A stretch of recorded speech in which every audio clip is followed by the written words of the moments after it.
in the world ranking. Once again, welcome all. Some ground rules. Total forces are counted, both active and reserve forces. Forces must be organized as airborne, air assault, air mobile, or parachute unit. These are just my thoughts. Feel free to comment or re-rank them. Drop, add any country or nation you like. Like, subscribe, share. Units. We're going to have airborne units.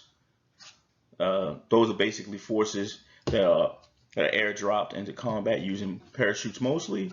Air assault / air mobile units, forces that mostly use vertical takeoff and landing vehicles. Let's begin.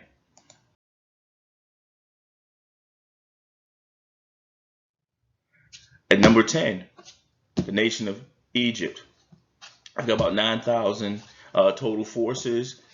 They broke down into 2 air mobile brigades, 1 airborne brigade. It's a mostly light force. They don't really have a lot of heavy equipment. Some mortars, and that's it. Coming in at number 9, the nation of Brazil. We've got about 6,000 forces, well trained. They do a lot. They, like Egypt, do a lot of training with the United States and other nations. They've got 1 air brigade, 1 air mobile brigade for a total of 2 maneuver brigades, 20 total artillery, 20 armored personnel carriers. Coming in at number 8, Algeria. Surprising people. This nation has 12,000 total troops that are airborne. They have 1 division headquarters broken up with 4 airborne brigades. They have a force of about 40 APCs and another 20 total artillery. They also do joint training with several different nations. Well-trained, small force. At number 7, Japan. They've got about 6,000 troops broken up into 1 airborne brigade, 1 air mobile brigade for a total of 2 combat maneuver brigades, 60 total artillery, about 10 ADA systems. This is a well-trained force. They train a lot with different forces throughout Asia, and once again, they do a lot of different things. Coming in at number 6 is China.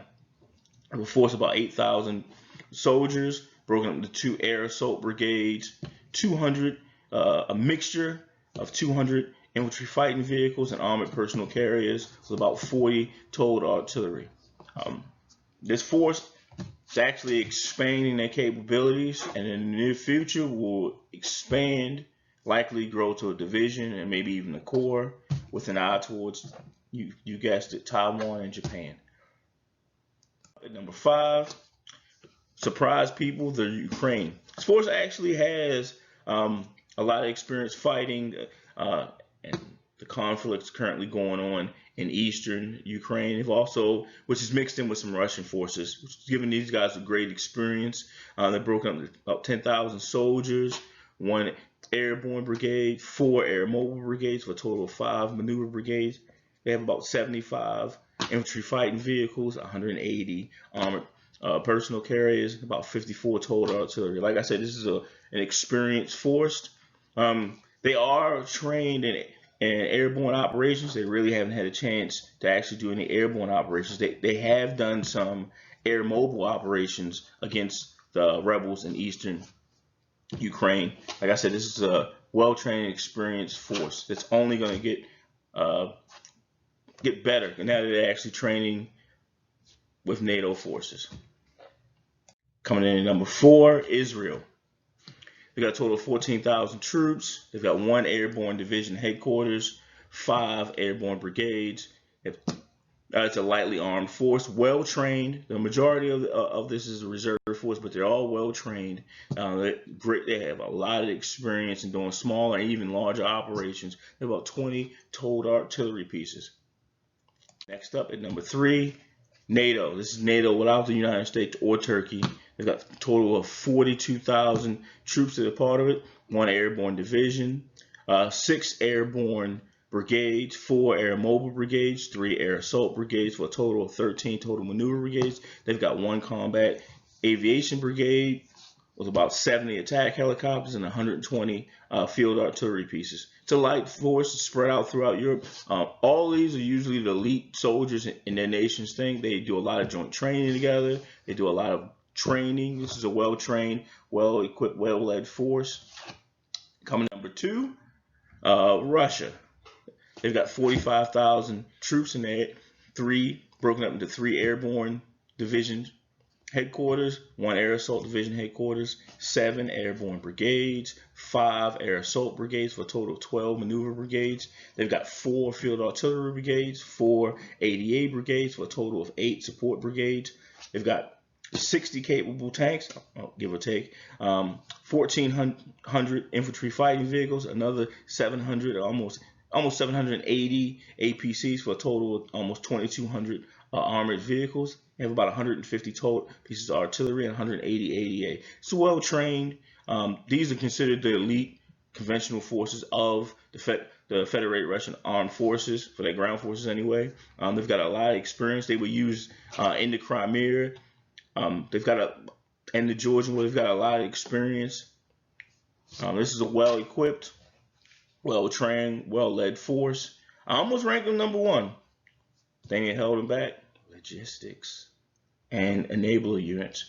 But other than that, well-trained force. Coming in at number 1, the USA. We've got about 60,000 troops, 1 corps, 1 airborne division, 1 air assault division, 5 airborne brigades, 3 air assault brigades for a total of 8 maneuver brigades. They've got 2 combat aviation brigades, 3 field artillery or multiple launch rocket brigades, 1 ADA brigade for a total of 6 combat support brigades. But where they make their money, they're enablers. They got 1 MP brigade, 1 engineer brigade, 3 logistical brigades, 1 military intelligence brigade, and the soldiers have to be airborne qualified in these units. So that way they can actually deploy and fight with the airborne forces for a total of 6 enabler brigades. Their forces, like I said, well trained. They do more jumps than any other force in the world. They train throughout the world. They go pretty much everywhere to train. They go on deployments. They have a total of 72 indirect fire systems, 90 ADA, SAMs in the form of Avengers. They've got 96 attack helicopters, Apaches, mostly 64 Ds and Es. Like I said, this is a well-trained force that's well-balanced.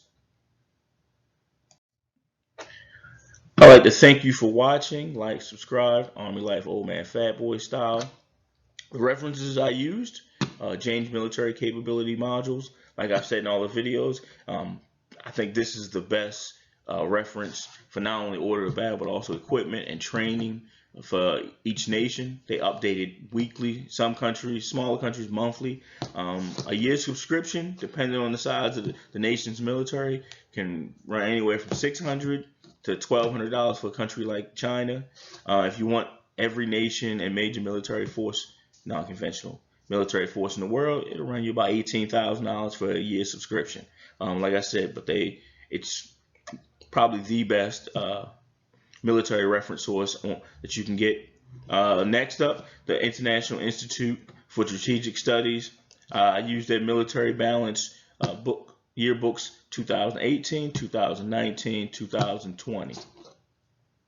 Also, it's a cost to this. They print this book up yearly. If you want to get the online version, or if you want to buy the book itself, it can run you, depending on used or new, anywhere from $400 to $700. But if, like me, if you can find it online, you can get it for free. I also use the Stockholm International Peace Resource Institute's database. I use their yearbooks 2017, 2018, 2019. If anybody has a 2020 edition, let me know. Once again, you can pay for it anywhere from $300 to $600, or you can get it online for free. Let me know. Once again, thanks. Army Life Old Man Fat Boy. Enjoy, like, share, subscribe.